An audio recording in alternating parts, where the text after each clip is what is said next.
مبیر بھائی سارے ساتھی بند رکھے.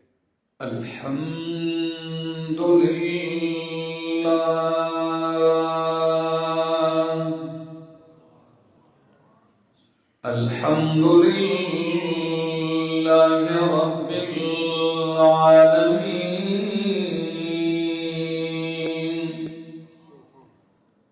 والعاقبۃ للمتقین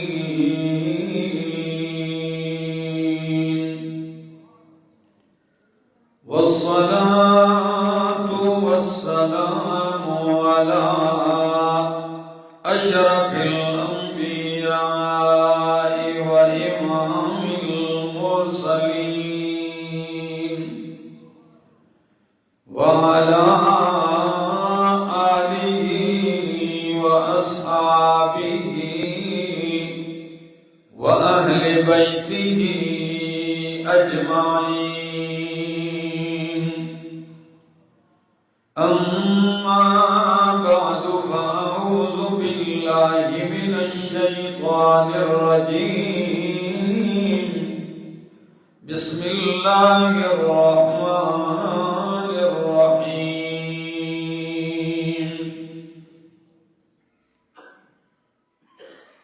قل إن كنتم تحبون الله فاتبعوني يحببكم الله.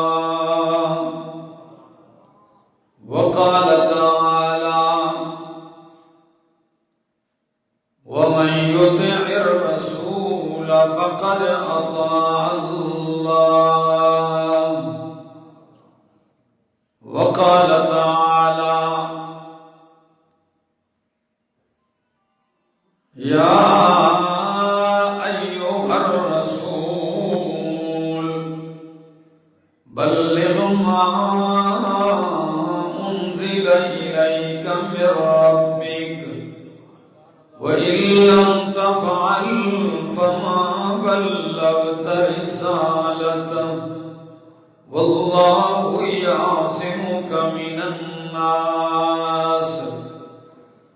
وقال النبي صلى الله تعالى عليه وسلم كل أمتي يدخلون الجنة إلا من أبى.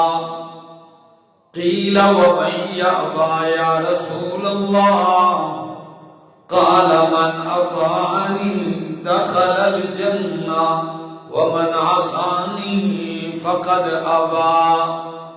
وقال النبي صلى الله تعالى عليه وسلم لا يؤمن أحدكم حتى أكون أحب إليه من والده وولده والناس أجمعين. وقال النبي صلى الله تعالى عليه وسلم إن الإسلام بدأ غريبا وسيعود غريبا كما بدأ فطوبى للغرباء. قيل ومن الغرباء يا رسول الله؟ قال الذين يحيون سنتي ويعلمونها عباد الله. وقال النبي صلى الله تعالى عليه وسلم عليكم بسنتي وسنة الخلفاء الراشدين المهديين تمسكوا بها وعزوا عليها بالنواجذ. وإياكم ومحدثات الأمور فإن كل محدثة بدعة وكل بدعة ضلالة وفي رواية وكل ضلالة في النار. وقال النبي صلى الله تعالى عليه وسلم فضلت على الأنبياء بست أعطيت جوامع الكلم ونصرت بالرعب وجعلت لي الأرض كلها مسجدا وطهورا وأرسلت إلى الخلق كافة وختم بي النبيون. وقال النبي صلى الله تعالى عليه وسلم إنما بعثت لأتمم مكارم الأخلاق. وقال النبي صلى الله تعالى عليه وسلم إنما أنا رحمة مهداة. سبحان ربك رب العزة عما يصفون وسلام على المرسلين والحمد لله رب العالمين. انتہائی قابل عزت، قابل احترام، ذی قدر و ذی وقار علماء کرام اور ضلع چکوال کی تحصیل لاوا اور لاوا کے اس محلے کمال محلہ اور جامع مسجد بلال اور گرد و نواح سے آئے ہوئے میرے معزز مکرم دوستو، السلام علیکم. دعا اور التجا ہے دربار الہی کے اندر کہ اللہ مجھے حق سچ کہہ سکنے، سمجھا سکنے کی توفیق نصیب فرمائے، اور اس کے بعد مجھے اور آپ سب کو عمل کی بھی توفیق نصیب فرمائے. حضرت مولانا ضیاء الرحمن صاحب نے بڑی خوبصورت گفتگو فرمائی، اور جس طرح انہوں نے اپنی محبت اور پیار کا اظہار کیا کہ کئی سالوں سے ہمیں انتظار تھا اور میری یہ پہلی مرتبہ یہاں آمد ہے. آپ لوگوں کا اتنی کثیر تعداد میں جوک در جوک آنا بیٹھنا اللہ اپنی بارگاہ میں قبول اور منظور فرمائے. دوستو، گفتگو میں زیادہ طویل نہیں کروں گا، لیکن توجہ حد درجہ چاہوں گا. تھوڑا سا تو وقت ہم لے کر آئے ہیں، تو بیٹھے ادھر ہوں اور سوچتے کہیں اور ہو تو فائدہ نہیں. بارش برس رہی ہے اور پیالہ الٹا رکھا ہو تو کیا پڑے گا؟ اگر برتن سیدھا ہو تو ایک کے قطرے سے بھی بھر جاتا ہے. تو دل کا برتن سیدھا کیجئے تاکہ کتاب و سنت کے موتی جو برسیں آپ کے دل والے برتن میں پڑ جائیں اور آپ کے قلوب اور اذہان معطر ہو جائیں. اشتہار پہ عنوان بڑا خوبصورت تھا. میں نے دیکھا بڑا پیارا عنوان دیا کہ محبت رسول صلی اللہ علیہ وسلم اور اس کے تقاضے. یہ پہلا عنوان جو ہوتا ہے یہ تقریباً ہر اشتہار اکثر پہ ہوتا ہے، لیکن اس کے ساتھ جو اگلا جملہ ہے نہ یہ خطیب ٹچ کرتا ہے اور نہ ہی لوگ اس کو کہتے ہیں. محبت رسول صلی اللہ علیہ وسلم اور اس کے تقاضے. اگر میں اپنی گفتگو کو تقسیم کروں، میری باتیں سمجھ میں آ رہی؟ اگر میں اپنی گفتگو کو تقسیم کروں تو میری گفتگو کا پہلا عنوان یہ ہونا چاہیے: نبی اکرم صلی اللہ تعالی علیہ وسلم کی محبت یہ ایمان میں ہے، اور آپ سے محبت کرنا اللہ کے بعد یہ فرض اور واجب ہے. اس پر آیات قرآنی، اس پر احادیث. اس کے بعد کہ محبت ہے کیا اور محبت کے فائدے کیا ہیں،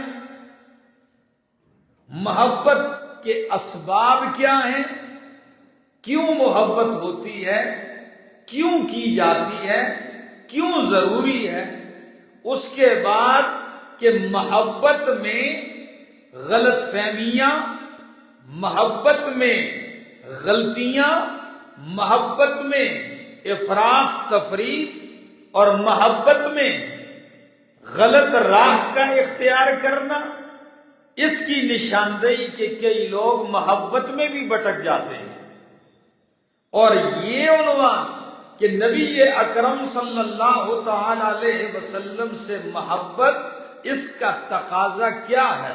جب ہمیں پیار ہے، پیار فرض ہے، واجب ہے، جنت ملتی ہے، رحمتیں ملتی ہے، دیدار ملتا ہے، شفاعت ملتی ہے، تو پھر یہ محبت کا تقاضا کیا ہے؟ یہ محبت چاہتی کیا ہے؟ یہ محبت کا اثر میرے عقیدے پہ کیا پڑتا ہے؟ اس محبت کا اثر میری عبادتوں پہ کیا ہونا چاہیے؟ اس محبت کا اثر میری تجارت پہ کیسے ہونا چاہیے؟ اس محبت کا اثر میرے کردار پہ کیسا ہو؟ میرے اخلاق پہ کیسی ہونی چاہیے تاثیر؟ یہ ساری گفتگو اگر وقت نے اجازت دی تو بالکل ہلکا سا میں ان کو ٹچ کرتے ہوئے اپنی بات کو آگے بڑھاؤں گا۔ توجہ ہے؟ دیکھیے قرآن مقدس کیا کہتا ہے کہ نبی اکرم صلی اللہ تعالی علیہ وسلم کو اللہ نے کائنات کے لیے بالعموم رحمت بنا کر بھیجا ہے۔ میرے لفظوں پہ غور کرو گے انشاءاللہ، ایک ایک لفظ بڑے احتیاط کے ساتھ اور اہمیت کے ساتھ ہوگا، ٹھیک ہے نا؟ آپ کو اللہ نے عالمین کے لیے عام رحمت بنا کر بھیجا ہے۔ اور قرآن کیا کہتا ہے؟ وَمَا أَرْسَلْنَاكَ إِلَّا رَحْمَةً لِلْعَالَمِينَ۔ وَمَا أَرْسَلْنَاكَ، اور نہیں بھیجا ہم نے آپ کو، إِلَّا رَحْمَةً، مگر رحمت بنا کر، لِلْعَالَمِينَ، جہان والوں کے لیے۔ علماء بیٹھے ہیں، جانتے ہیں ما نافیہ ہے، اور آگے ما ارسلناک الا رحمتن، رحمتن نکرہ تنوین ہے، اور نکرہ تحت النفی واقع ہے۔ نکرہ جب نفی کے سیاق میں واقع ہو اس میں عموم پیدا ہوتا ہے، تو معنی ہوگا ما ارسلناک الا رحمتا للعالمین، میرا پیغمبر ہم نے آپ کو عالمین کے لیے عام رحمت بنایا ہے۔ تو پھر خاص رحمت کس کے لیے؟ قرآن نے آدھا نہیں چھوڑا مضمون کو، آپ عالمین کے لیے عام رحمت ہے، تو خاص کن کے لیے؟ قرآن دوسرے مقام پہ کہتا ہے لَقَدْ جَاءَكُمْ رَسُولٌ مِّنْ أَنفُسِكُمْ عَزِيزٌ عَلَيْهِ مَا عَنِتُّمْ حَرِيصٌ عَلَيْكُمْ بِالْمُؤْمِنِينَ رَءُوفٌ رَحِيمٌ۔ عالمین کے لیے عام رحمت بن کے آئے، مومنوں کے لیے خاص رحمت بن کے آئے۔ اللہ اکبر۔ اب اس عالمین میں مومن بھی ہیں، کافر بھی ہیں، اس عالمین میں انسان بھی ہے، حیوان بھی ہیں۔ یقین کیجئے نبی اکرم صلی اللہ تعالی علیہ وسلم کا وجود مقدس دنیا میں کافروں کے لیے بھی رحمت ہے۔ آپ کے ذہن میں آئے وہ کیسے؟ ذرا غور کیجئے کیسے رحمت ہے۔ قرآن کہتا ہے ما کان اللہ لیعذبہم وانت فیہم،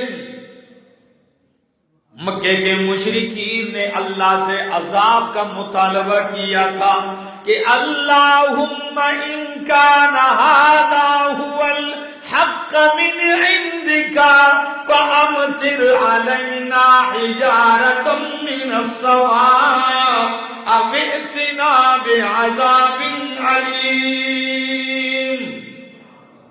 اللہ اگر تیرا یہ نبی سچا ہے، حق نبی ہے، تو ہم پہ آسمان سے پتھر برسا یا کوئی دردناک عذاب لیا۔ آپ سے پوچھتا ہوں لاوے والو، نبی حق ہے کہ نہیں؟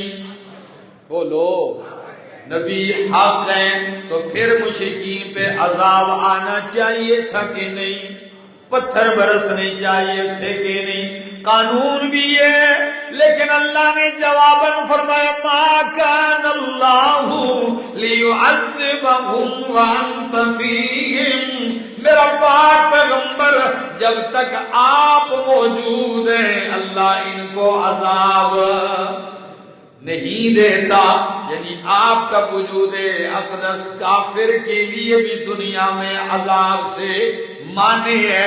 علامہ ابن قیم رحمہ اللہ اپنی کتاب الفوائد میں یہ آیت لکھتے ہیں، عجیب استدلال کرتے ہیں، لاوا والو سمجھ میں آ جائے تو سبحان اللہ کہہ دینا۔ پھر وہ فرماتے ہیں یہ آیت کہتی ہے پیغمبر کا وجود اس کافر کے لیے جس کے دل میں ایمان نہیں ہے، وجود پہ سنت نہیں ہے، دل میں محبت رسول نہیں ہے، لیکن پیغمبر کا وجود ایسے کافر کے لیے بھی مانے عذاب ہے، عذاب سے رکاوٹ ہے۔ جب ایسے کافر کے لیے پیغمبر کا وجود رحمت بن گیا تو جس دل میں پیغمبر کی محبت اور ایمان ہو، وجود پہ پیغمبر کی سنت ہو، اللہ ایسے کو کیوں عذاب دے گا؟ کیا خیال ہے؟ تو آپ کا وجود عالمین کے لیے رحمت، اور رحمت للعالمین کا ایک اور معنی کیا ہے مفسرین نے کہ آپ کافروں کے لیے رحمت، یعنی آپ وہ دین لے کے آئے ہیں کہ اسلام ایک ملک میں نافذ ہو جائے، اسلامی حکومت، تو کافر بھی ذمہ بن کر جزیہ دے کر اسی طرح محفوظ زندگی گزار سکتا ہے جس طرح ایک مومن گزارتا ہے۔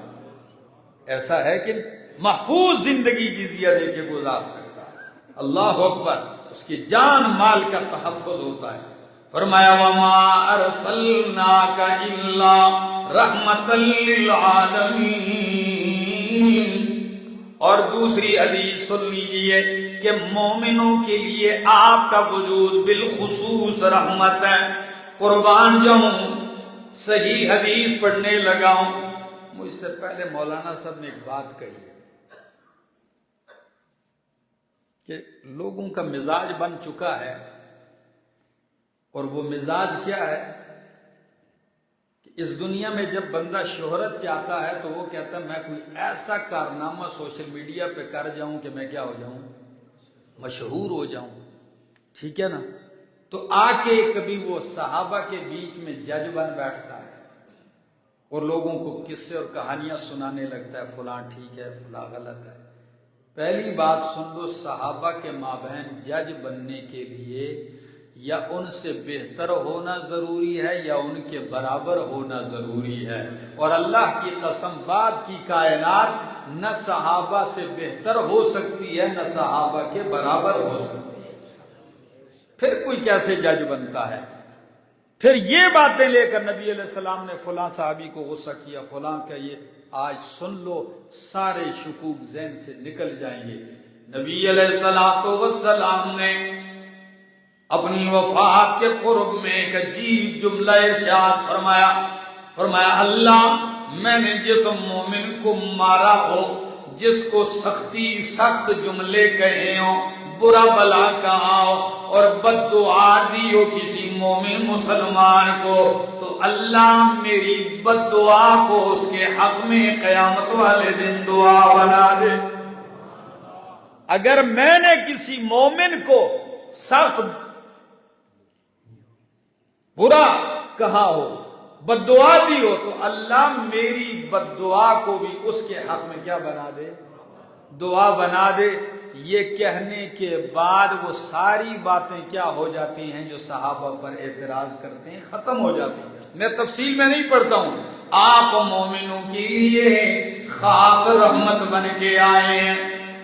جب اتنی رحمت لے کے آئے تو آپ کا مومنوں پر حق کیا ہے؟ قرآن کہتا ہے النبی اولا بالمؤمنین من انفسہم۔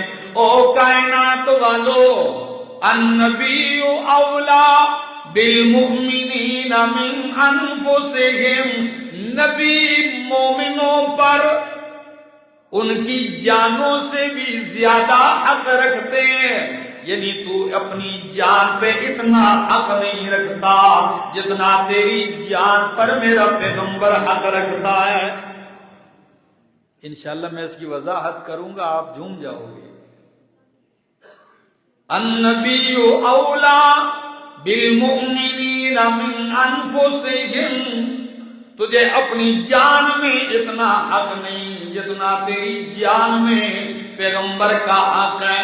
اور اسی کو بتلاتے ہوئے اللہ کے پاک پیغمبر صلی اللہ علیہ وسلم فرماتے لا یؤمن احدکم حتی اکون احب الیہ من والدہ وولدہ والناس اجمعین۔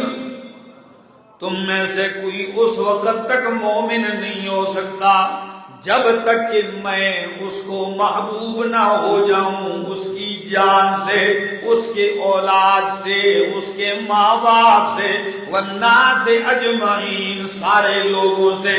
اور قرآن مقدس نے جس کو بڑی بسط کے ساتھ بیان کرتے ہوئے یوں ارشاد فرمایا، یہ میرے سامنے اللہ کا قرآن ہے اور سورت کا نام سورت توبہ ہے۔ قرآن کہتا ہے، فرمایا قل ان کان آباؤکم وابناؤکم واخوانکم وازواجکم وعشیرتکم واموال اقترفتموها وتجارة تخشون كسادها ومساكن ترضونها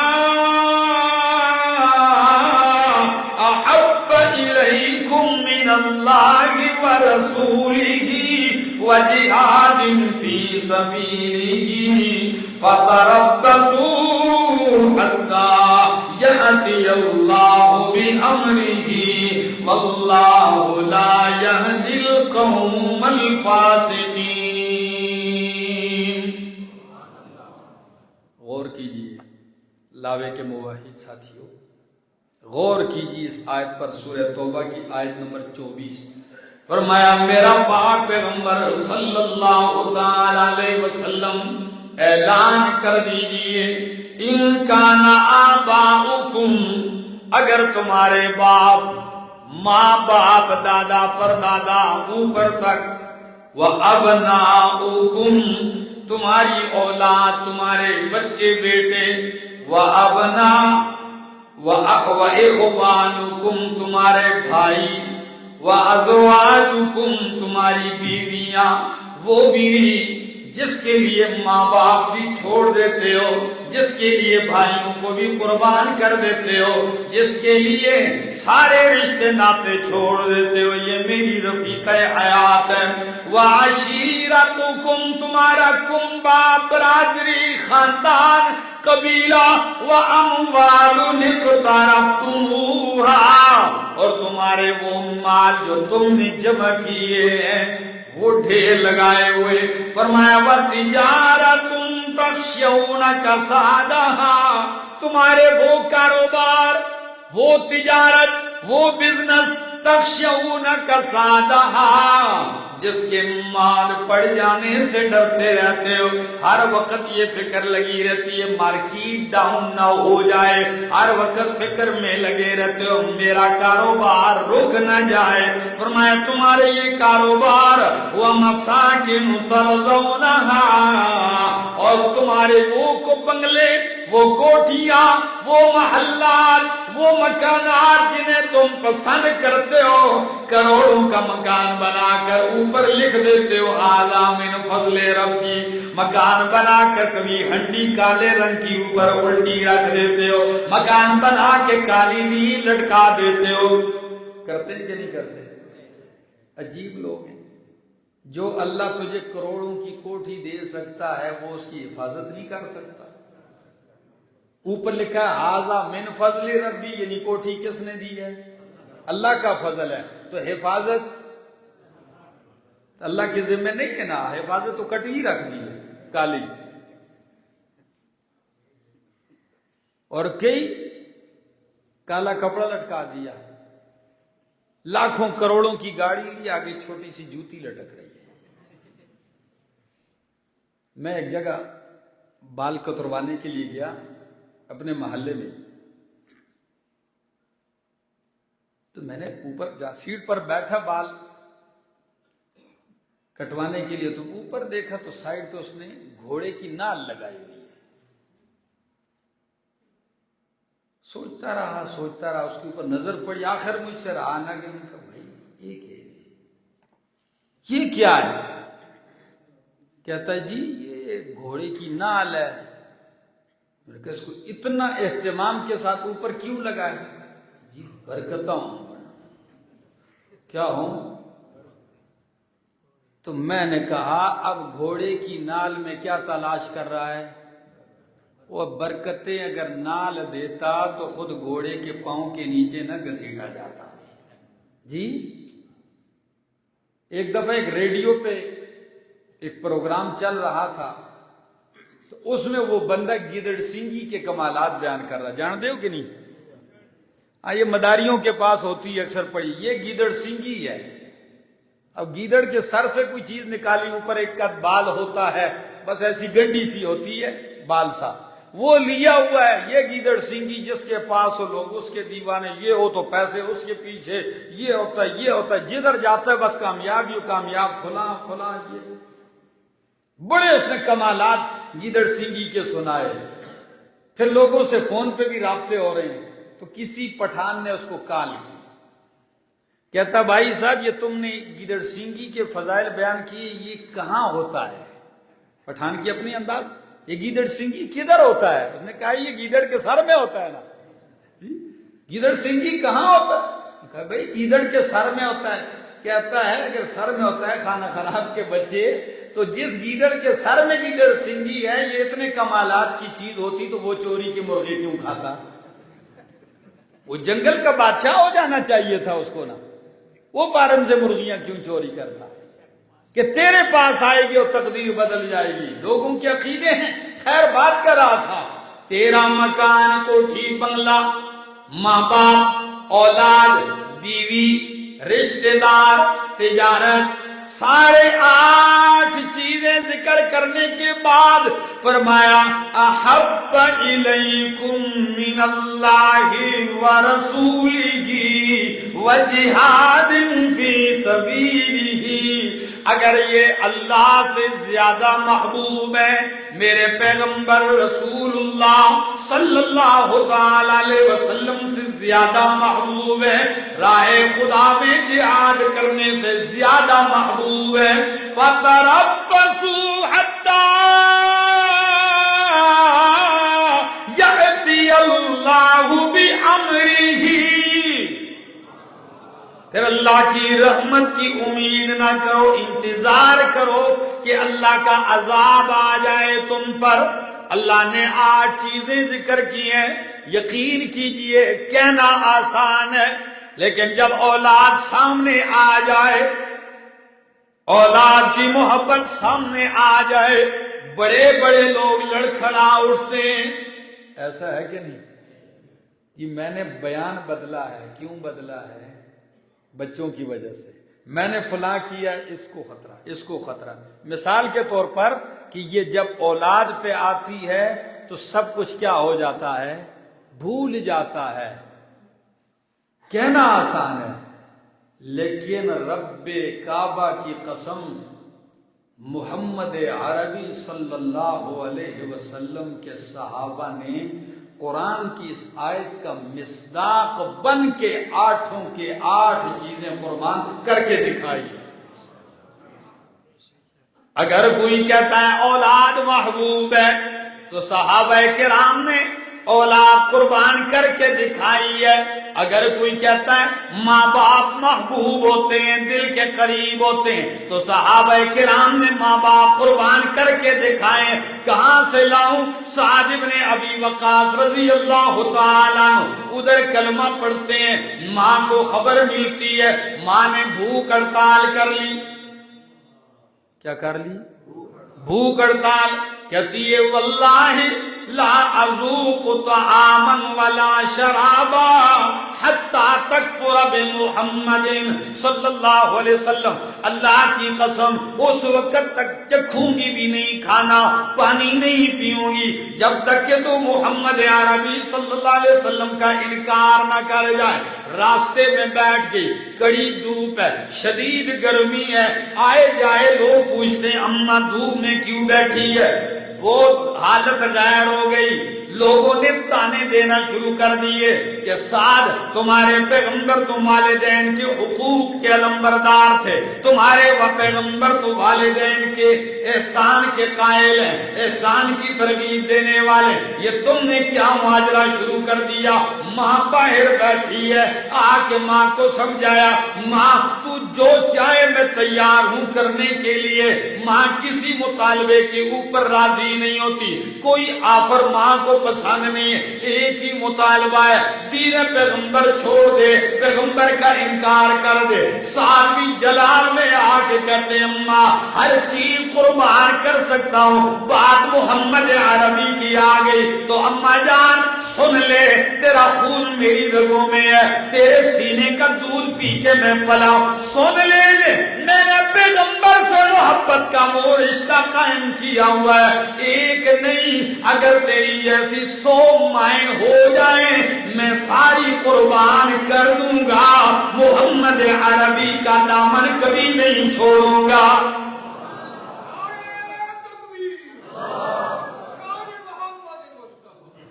وہ تو کہتے تھے جو جان مانگو تو جان دیں گے، جو مال مانگو تو مال دیں گے، جو جان مانگو تو جان دیں گے، جو مال مانگو تو مال دیں گے، مگر یہ ہم سے نہ ہو سکے گا، محمد کا جاہ و جلال دیں گے.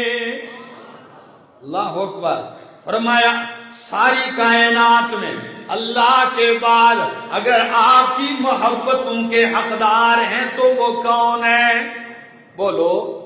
نبی اکرم صلی اللہ تعالی علیہ وسلم، ان سے محبت کی جائے. جس ہستی نے اپنی ساری زندگی آپ کے سنوارنے پہ لگا دی جی، ان سے محبت. امام قرطبی نے یہ جو سورہ توبہ کی آیت میں نے پڑھی، یہ لکھنے کے بعد فرمایا کوئی اختلاف نہیں کسی مفسر کا، بالاتفاق مفسرین اس آیت کے ذیل میں لکھتے ہیں کہ نبی اکرم صلی اللہ علیہ وسلم سے محبت فرض ہے، واجب ہے. تو پیغمبر کی محبت دل میں نہ ہو کچھ بھی نہیں ہے. اچھا اب محبت کا تقاضا کیا ہے؟ کیا عنوان ہے؟ محبت کا تقاضا کیا ہے؟ لاوا کے لوگوں، دنیا میں محبتیں تو آپ نے بھی کی ہوں گی، انسان کی فطرت میں محبت پڑی ہوئی ہے، ایسا ہے کہ نہیں؟ دل رکھتا ہے تو محبت بھی ہوتی ہے. تو جس سے محبت ہو جائے اس کی باتیں بھی اچھی لگتی ہیں، جس سے محبت ہو جائے اس کا نام بھی اچھا لگتا ہے، جس سے محبت ہو جائے اس کے طور طریقے بھی اچھے لگتے ہیں، جس سے محبت ہو جائے اس کا رہن سہن لباس بھی اچھا لگتا ہے، جس سے محبت ہو جائے اس کے عادات و اخلاق بھی اچھے لگتے ہیں. تو محبت کا تقاضا ہے بھی یہی. یہ شاعر کہتا ہے اتعصر رسول وانت تظہر حبہ اتعصر رسول وانت تظہر حبہ هذا لعمري في الفعال بديع لو كان حبك صادقا لأطعته فإن المحب لمن يحب مطيع.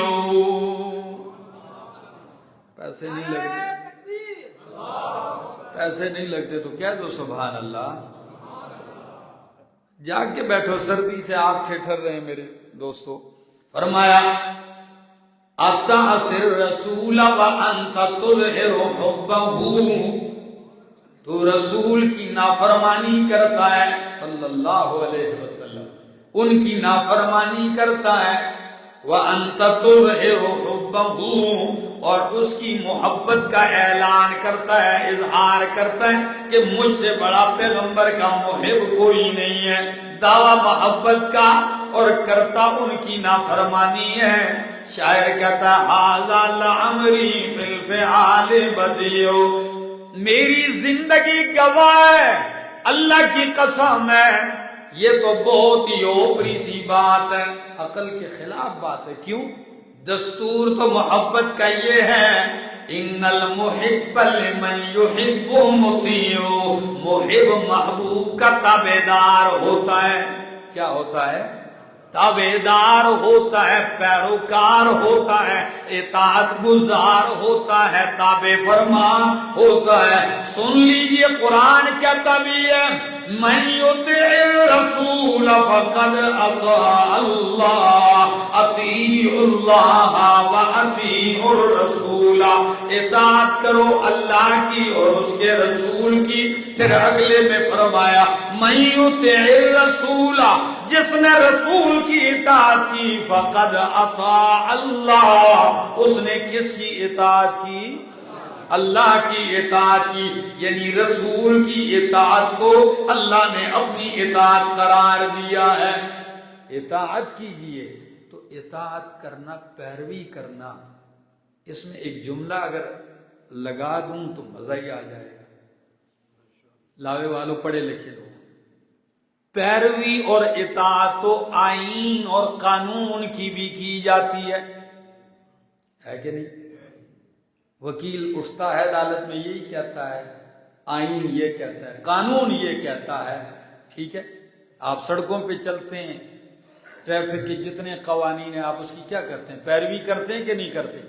تو پیروی اور اطاعت تو قانون کی بھی ہوتی ہے اور پیروی پیغمبر کی بھی. فرق یہ ہے کہ عام قوانین کی پیروی ہوتی ہے, اس میں محبت نہیں ہوتی. کیا یہ آپ جو پیروی کرتے ہیں ٹریفک کی, یہ کوئی محبت سے, پیار سے؟ فرق یہ ہے کہ پیغمبر کی پیروی ہوتی ہے کس کے ساتھ؟ محبت کے ساتھ. محبت میں ڈوب کے, عقیدت میں ڈوب کر آپ پیروی کرتے ہیں. یہ عام پیرویوں کی طرح پیروی نہیں ہے. تو محبت بھی ہو اور اطاعت بھی ہو. فرمایا اطاعت پیغمبر کیجیے, یہ محبت کا تقاضا ہے. پیغمبر کی محبت کا تقاضا یہ ہے پیغمبر کی سنتوں پہ عمل کیجیے, آپ کی سنتوں کا پرچار کیجیے. یہ محبت پیغمبر کا تقاضا ہے. اللہ کے پاک پیغمبر صلی اللہ علیہ وسلم نے فرمایا من تمسک بسنتی عند فساد امتی فلہ اجر مئت شہید, جس نے میری ایک سنت کو تھام لیا, کیا کر لیا؟ عند فساد امتی, امت کے فساد کے وقت جب امت میں بگاڑ فساد پیدا ہو جائے اس وقت آپ نے سنت مصطفیٰ کو تھام لیا تو آپ ایک سنت تھامیں گے, اجر 100 شہیدوں کا ملے گا. یہاں ایک بات کہوں تو مزہ ہی آ جائے. پتہ ہے میرے شیخ القرآن مولانا محمد طیب طاہری حفظہ اللہ, وہ اپنے والد شیخ القرآن امام محمد طاہر پنجپیری رحمہ اللہ کے حوالے سے کہتے ہیں، وہ کہتے ہیں حکمت کیا ہے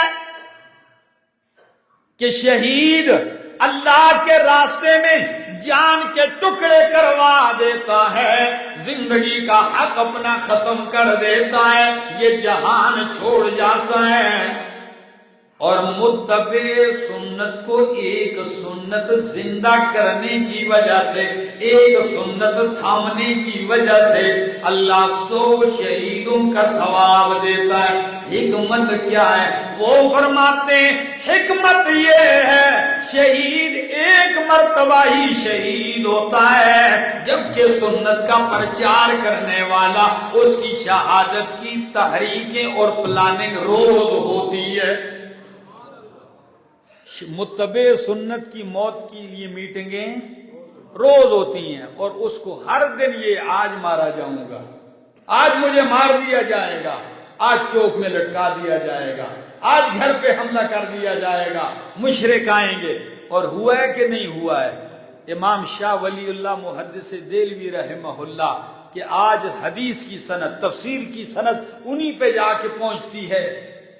یہی تو وہ ہستی ہے کہ اردو میں، فارسی میں قرآن کا پہلا ترجمہ کیا تو نتیجہ کیا نکلا؟ پیروں اور مولویوں نے جلوس نکالا اور ان کا سارا گھر جلا دیا، جانور جلا دیے، پورا گھر جلا دیا۔ متبع سنت ہر دن صبح اٹھتا ہے، اس کو یہی فکر لگی ہوتی ہے پتہ نہیں آج کس چوک میں مارا جائے۔ 100 شہیدوں کا ثواب ہے۔ اور یہاں سنت سے مراد بھی سن لیجئے، کون سی سنت؟ وہ سنت امیتت جو مٹ چکی ہو، مٹا دی گئی ہو، اس کی جگہ بدعت نے لے لی ہو، اور آپ اس بدعت کو جڑ سے اکھیڑیں اور وہاں سنت کو زندہ کریں تو آپ کو لگ پتا جائے گا۔ صرف ایک مسجد ہی میں جب بدعت چلی آ رہی ہو، ایک امام صاحب کو اس کو مٹاتے ہوئے میرے خیال سے 100 سے زیادہ مرتبہ مرنا پڑتا ہے، یعنی مرنے کے لیے تیار ہونا پڑتا ہے، پھر جا کے کہیں معاشرے سے بدعت مٹتی ہے اور ایک سنت زندہ ہوتی ہے۔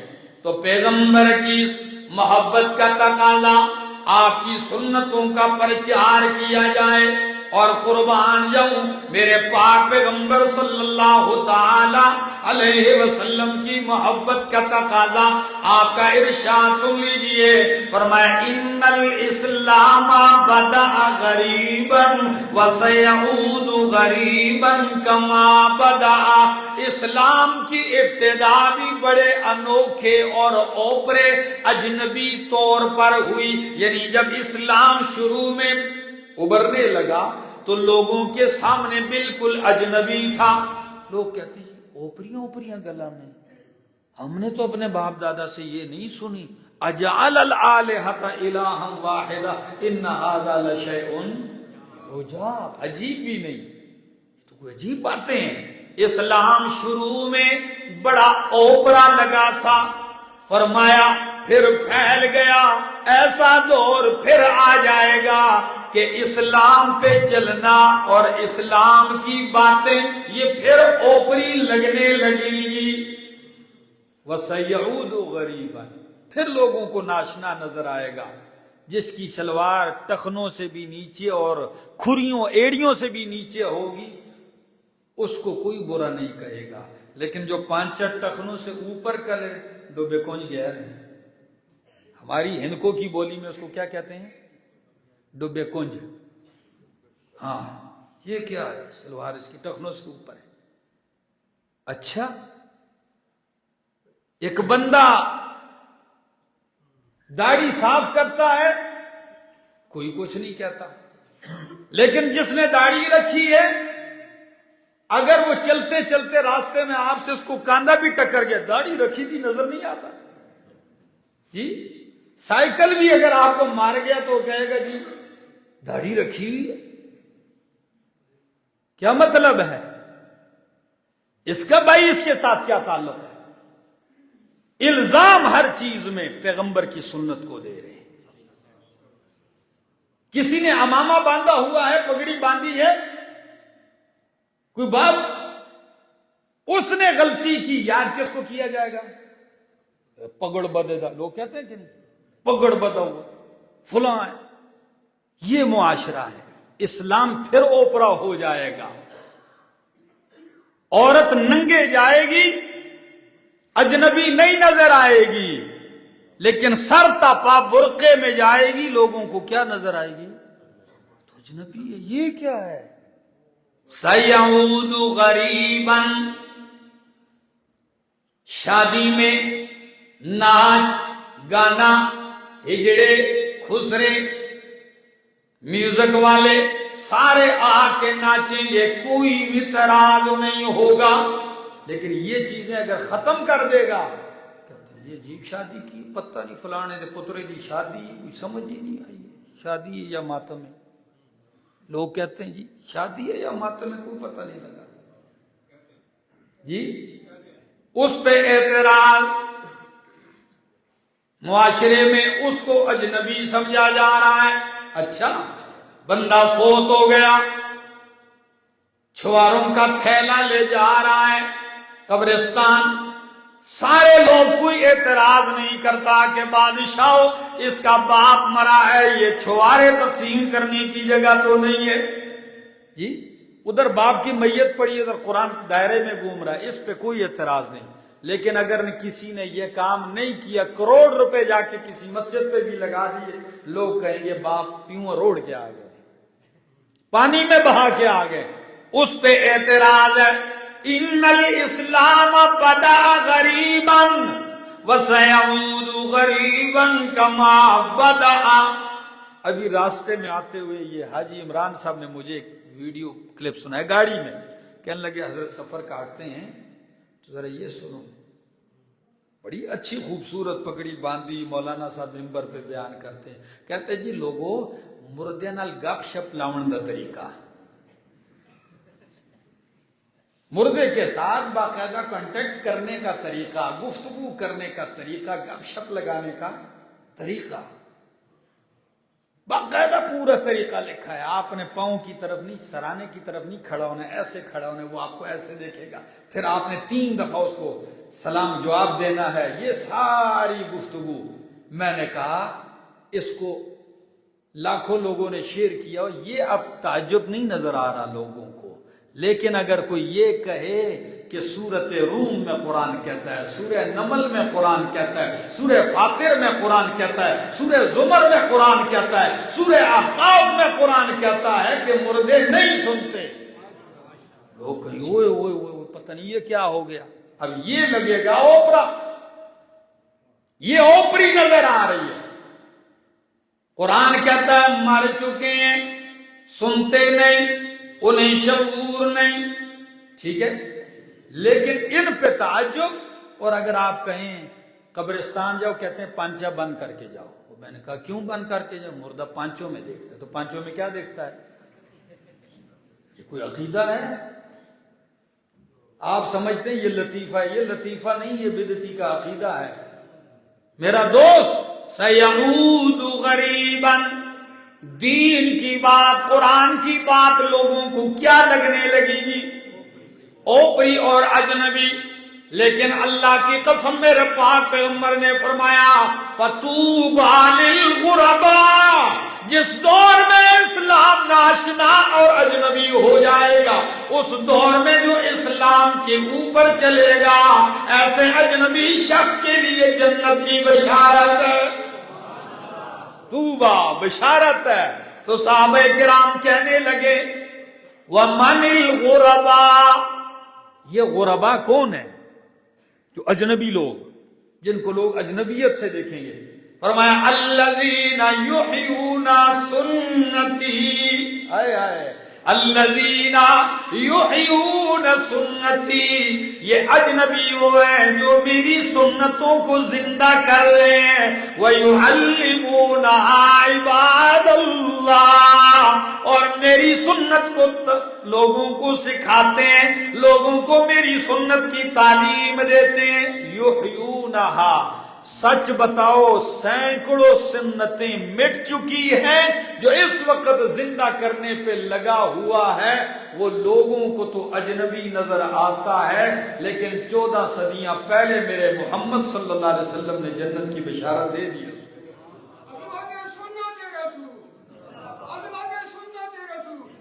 محبت رسول کا تقاضا سنت پہ چلا جائے، سنت کو اپنایا جائے۔ محبت رسول کا تقاضا جن جن سے محبت پیغمبر نے کی ہے ان چیزوں سے، ان انسانوں سے بھی محبت کی جائے۔ یہ محبت رسول کا کیا ہے؟ تقاضا ہے۔ محبت رسول کا تقاضا کہ آپ کے بیٹوں سے محبت، آپ کی بیٹیوں سے محبت، آپ کی بیویوں سے، مومنوں کی ماؤں سے محبت کی جائے، اہل بیت سے محبت کی جائے، آپ کے صحابہ سے محبت کی جائے۔ یہ کیا ہے؟ یہ محبت رسول کا تقاضا ہے کہ اصحاب رسول کا دفاع کیا جائے۔ یہ محبت رسول کا تقاضا ہے کہ سنت رسول پر ہونے والے شبہات کو رد کیا جائے۔ یہ محبت رسول کا تقاضا ہے کہ حدیث کا انکار کرنے والوں کا منہ توڑ جواب دیا جائے۔ جو منکرین حدیث گھومتے ہیں، آپ پیغمبر کی محبت کا تقاضا یہ ہے کہ پیغمبر کی احادیث کا کیا کیا جائے؟ دفاع کیا جائے۔ یہ محبت رسول کا تقاضا ہے۔ اور محبت رسول کا تقاضا دیکھیے، آپ کو اتنا اندازہ ہے، نبی علیہ الصلوۃ والسلام کی ازواج مطہرات، ہماری مائیں، ہمیں ان سے محبت ہونی چاہیے کہ نہیں؟ اس لیے کہ میرے پاک پیغمبر صلی اللہ علیہ وسلم کو پیاری تھی، نبی نے ان سے محبت کی، قرآن نے انہیں ہماری ماں قرار دیا ہے۔ ام المومنین حضرت خدیجہ الکبریٰ رضی اللہ تعالیٰ عنہ، ام المومنین حضرت صدیقہ کائنات حضرت عائشہ رضی اللہ تعالیٰ عنہ، ام المومنین حضرت سودا رضی اللہ تعالیٰ عنہ، ام المومنین حضرت حفصہ رضی اللہ تعالیٰ عنہ، ام المومنین حضرت میمونہ رضی اللہ تعالیٰ عنہ، ام المومنین حضرت ام حبیبہ رضی اللہ تعالیٰ عنہ، ام المومنین حضرت زینب بنت جحش رضی اللہ تعالیٰ عنہ، اور حضرت ماریہ قبطیہ رضی اللہ تعالیٰ عنہ، حضرت جویریہ رضی اللہ تعالیٰ عنہ۔ یہ مائیں ہماری ہے، پیغمبر کی ازواج مطہرات، ان کا چرچا کیا جائے، ان کا تذکرہ کیا جائے۔ آپ کی بیٹیاں جو آپ کی لخت جگر ہیں، جن کے رگوں میں آپ صلی اللہ علیہ وسلم کا خون دوڑتا ہے، حضرت زینب، رقیہ، ام کلثوم اور فاطمہ رضی اللہ تعالیٰ عنہ، پیغمبر کی بیٹیاں کتنی ہیں؟ بولو، جو 4 مانتے ہیں وہ بولو کتنی ہیں؟ 4 ہیں۔ بڑی حضرت زینب، پھر حضرت رقیہ، ام کلثوم اور حضرت فاطمہ الزہرا رضی اللہ تعالیٰ عنہن۔ اور آپ کے دامادوں سے محبت کی جائے، اور آپ کے خلفاء سے محبت کی جائے، آپ کے صحابہ سے محبت کی جائے، جنہیں قرآن کریم نے جنت کی بشارتیں دنیا میں سنا دی ہیں، ان سے محبت کی جائے۔ یہ محبت رسول کا تقاضا ہے۔ دفاع کیا جائے صحابہ کرام پہ ہونے والے ایک ایک اعتراض کو دھویا جائے، یہ محبت رسول کا تقاضا ہے۔ آئیے میرے دوستو، نبی اکرم صلی اللہ علیہ وسلم کے ساتھ جس چیز کی نسبت پیدا ہو گئی ان سے بھی محبت کی جائے۔ لیکن ایک بات یہاں کروں، کمال کا ایک واقعہ سنا دیتا ہوں، انشاءاللہ مزہ آئے گا۔ غازی اسلام، شہید اسلام، حضرت مولانا شاہ اسماعیل شہید رحمہ اللہ، اللہ ہمارے اکابرین کے قافلے کے سالار ہیں۔ شاہ اسماعیل شہید رحمہ اللہ ہندوستان کی جامع مسجد میں بیٹھے ہوئے، حوض ہے مسجد کے صحن میں، ایک تالاب ہے، آپ تالاب کے پاس بیٹھے ہوئے درس دے رہے ہیں، تعلیم و تعلم ہے، حلقہ لگا ہوا ہے۔ وہاں کی مسجد سے کچھ تبرکات نکالے جا رہے ہیں۔ وہ تبرکات کیا ہیں ذرا سنیے۔ نبی علیہ الصلوۃ والسلام کے منہ مبارک، بال مبارک منسوب، یا نالین مبارک جو آپ صلی اللہ علیہ وسلم نے پاؤں میں استعمال کیے، ثبوت نہیں، منسوب ہیں، وہ چیزیں پڑی ہوئی ہیں تبرکات، وہ مسجد سے نکالی جا رہی ہیں اور کدھر لے جائی جا رہی ہیں؟ بادشاہ کے پاس، لال قلعہ، شاہی قلعہ میں پہنچائی جا رہی ہیں۔ تو جیسے ہی مسجد کے اندر سے ان کو نکالا جا رہا ہے، مسجد کی کمیٹی، ملازمین، جو لوگ تھے موجود، سارے کھڑے ہیں ادب سے، اور شاہ جی، شاہ اسماعیل شہید رحمہ اللہ بیٹھے ہوئے اسی طرح اپنے درس میں مگر وہ نہیں اٹھے، وہ منتقل کر دیے گئے بادشاہ کے دیدار کے لیے کہ بادشاہ دیدار کرے گا ان کا۔ بادشاہ بیٹھا ہوا ہے اپنے تخت پر، یہ تبرکات ان کے پاس پہنچائے گئے، اور جتنے بھی لے جانے والے مجاورین تھے سارے رو رہے ہیں، ہچکیاں لے رہے ہیں، رو رہے ہیں۔ بادشاہ نے کہا جی اللہ کے بندو، کوئی رونے کی گل ہے، کیوں رو رہے ہیں؟ وہ جی بس چھوڑیں۔ آخر بادشاہ پریشانی سے دو چار ہے کہ سارے ہزاروں قطار رو رہے ہیں، جی کیوں رو رہے ہیں؟ جی بادشاہ سلامت، بہت بڑا ظلم ہوا ہے، توہین ہو گئی۔ کیا؟ جب ہم یہ تبرکات مسجد سے لا رہے تھے تو سارے لوگ کھڑے ہوئے تعظیم میں، ایک شاہ جی سا شاہ اسماعیل شہید اسی طرح اپنا درس جاری رکھے، وہ تعظیم میں کھڑے نہیں ہوئے۔ ہمارے تو کلیجے زخمی ہیں، آج یہ کھڑے نہیں ہوئے، کل سارے لوگ تعظیم ادب میں کھڑا ہونا چھوڑ دیں گے، وہ بھی یہ قیام چھوڑ دیں گے۔ بادشاہ نے کہا اچھا تم حوصلہ رکھو، میں ابھی اس کو بلواتا ہوں یہاں اور ابھی لگ پتا جائے گا۔ خط لکھ دیا، شاہ اسماعیل شہید کے پاس خط آیا، کہا میرے پاس آ جاؤ۔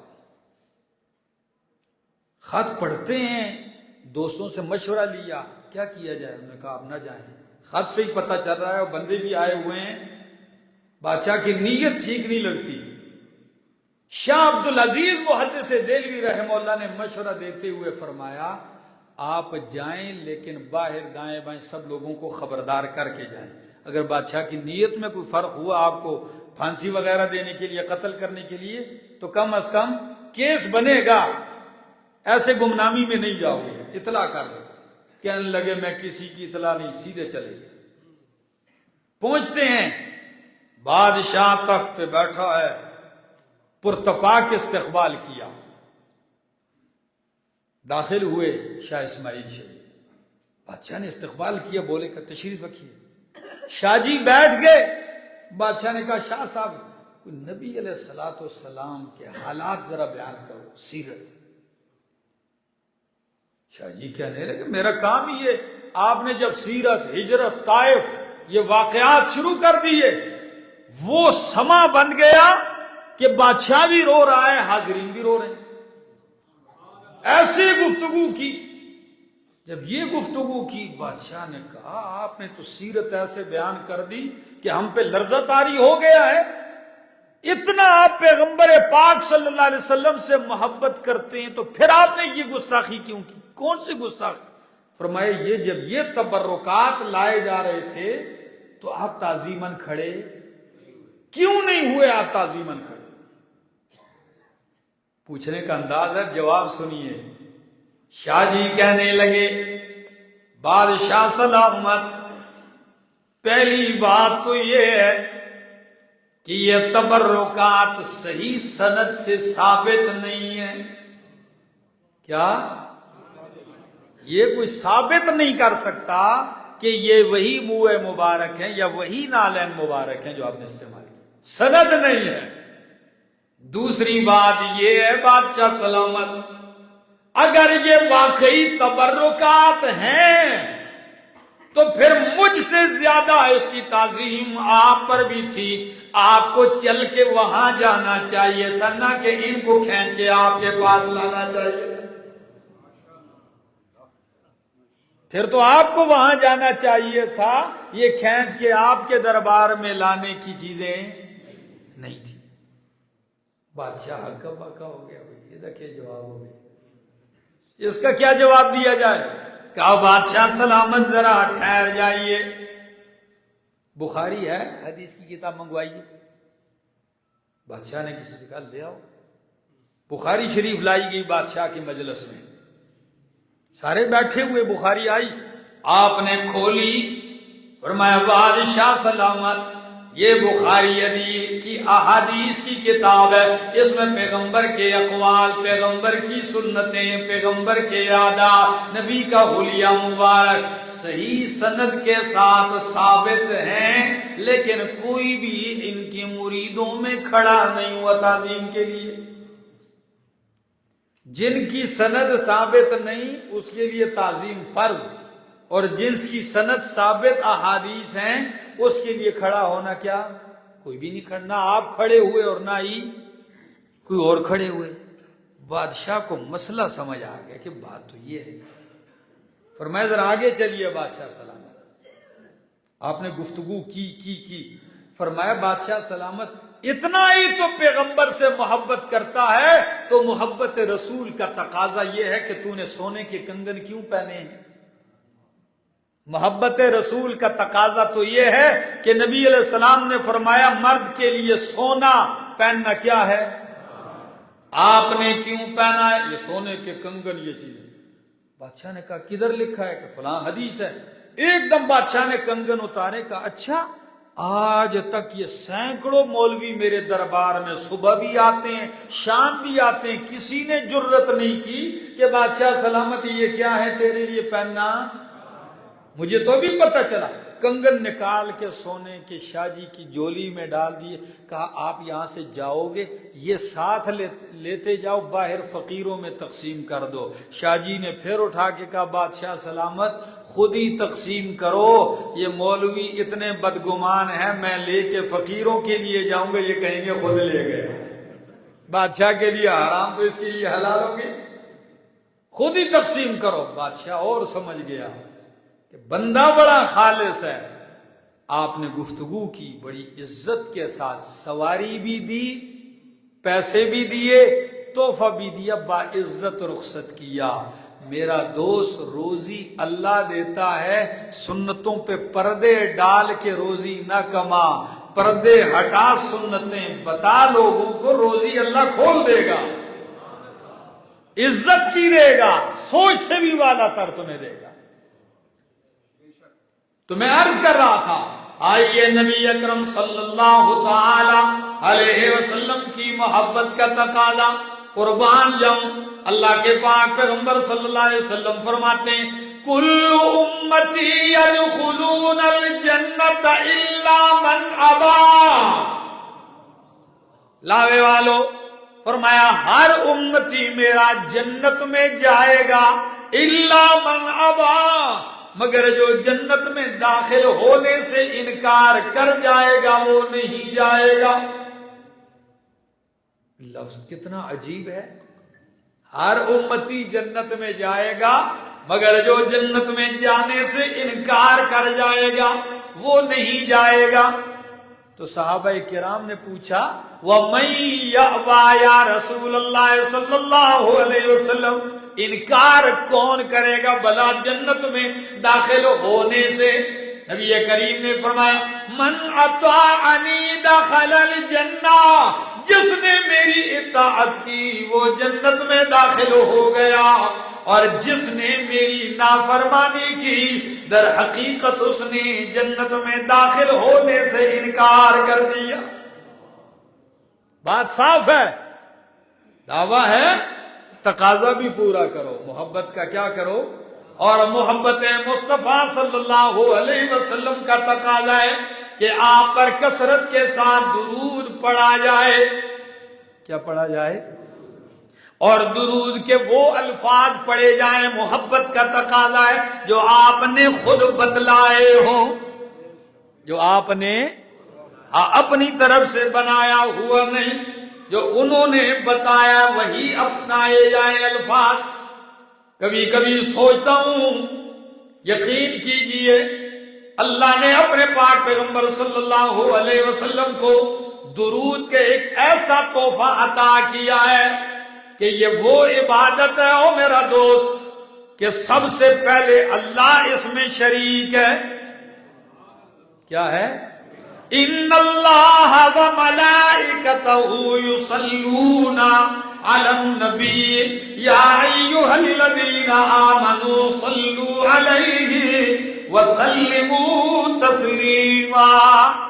بے شک اللہ اور اس کے فرشتے درود بھیجتے ہیں اپنے پیغمبر پر. مومنو تم بھی کیا بھیجو. مضارع کا صیغہ استعمال کیا. مضارع میں دو معنی ہوتے ہیں.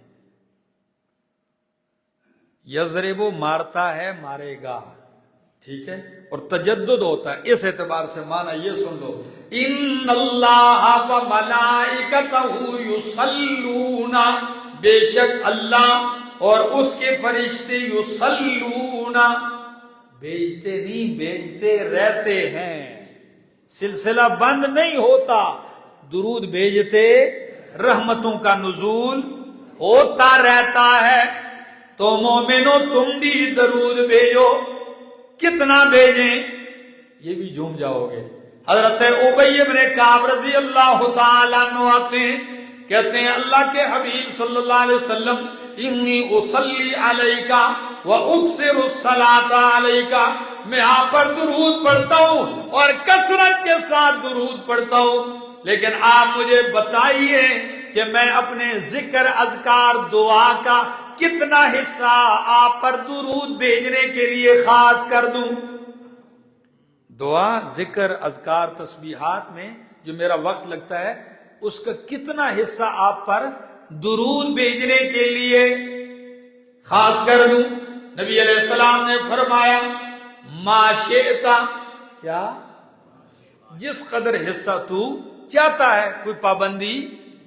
کہنے لگے افاجعل لک الربع, کیا میں آپ کے لیے چوتھائی حصہ خاص کر دوں. کتنا حصہ, یعنی ذکر اذکار تسبیحات کا جو وقت ہے 4 حصوں میں تقسیم کر دوں, 3 حصے باقی اذکار تسبیحات اور چوتھا حصہ آپ پہ درود بھیجوں. نبی علیہ السلام نے فرمایا ما شئت, جو تیرا دل کرے, لیکن سن فَإِن زِدْتَ فَهُوَ خَيْرٌ لَكَ, اگر اس سے زیادہ کر دیا تو تیرے لیے بہتر ہے. اگر اس سے زیادہ کر دیا تو تیرے لیے بہتر ہے.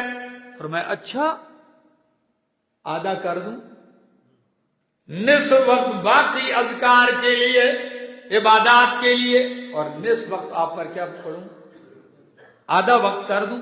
فرمایا معاشیت مرضی تیری ہے, وَإِن زِدْتَ, اگر اس پر بھی زیادہ کر دے تو خیر اللہ کا, تیرے لیے بہتر ہے. فرمایا پھر میں ایک قدم اور آگے بڑھتا ہوں, اگر سمجھ میں آ گئی لاوے والے کو, بس میری تقریر کے آخری جملے ہیں, سبحان اللہ کہہ دینا, میں آپ سے اجازت چاہوں گا.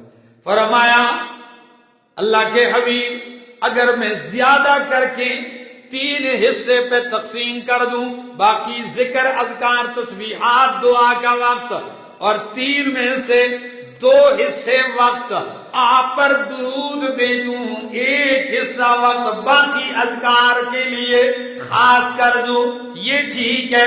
فرمایا ما شئت, میرا ابی جو تیرا دل چاہے اگر اس سے بھی زیادہ کر دے فَهُوَ خَيْرٌ لَكَ, تو تیرے لیے بہتر ہے. ابی ابن کعب سمجھ گئے, کہنے لگے میں اپنی ذکر اذکار تسبیحات کا سارا وقت آپ کے ذکر کے لیے خاص کر دیتا ہوں, آپ کے اوپر درود کے لیے کیا کر دیتا ہوں, آپ کے اوپر درود بھیجوں گا. تو پھر فائدہ بھی سن لیجئے. فرمایا ابی اگر آپ نے ایسا کر دیا تو 2 چیزوں کی گارنٹی مجھ سے لے لے. کیا, اذن تکفا ہمک ویغفر لک ذنبک, اگر تو نے سارا وقت مجھ پہ درود کے لیے صرف کر دیا, اللہ تیرے سارے غم دور کر دے گا, گناہ معاف کر دے گا. تو ہم نبی اکرم صلی اللہ علیہ وسلم پر درود بھیجتے ہیں تو ان کے اوپر کوئی احسان نہیں کرتے بلکہ اپنا بھلا کرتے ہیں. اور قربان جاؤں اللہ اپنے پیغمبر پہ امتی کا احسان ہونے کب دیتا ہے؟ اللہ فرماتا ہے میرا حبیب اتنی شان میرے ہاں رکھتا ہے، تو 1 مرتبہ درود پڑھے گا میں 10 مرتبہ رحمت نازل کروں گا، بھلا تیرا ہوگا۔ تو محبت رسول صلی اللہ علیہ وسلم کے تقاضے، دل تو چاہتا ہے کچھ باتیں اور بھی کروں جی، لیکن شاید میں وقت زیادہ لے چکا ہوں اور آپ بھی تھکے ہوئے ہیں، زندگی باقی ملاقات پر۔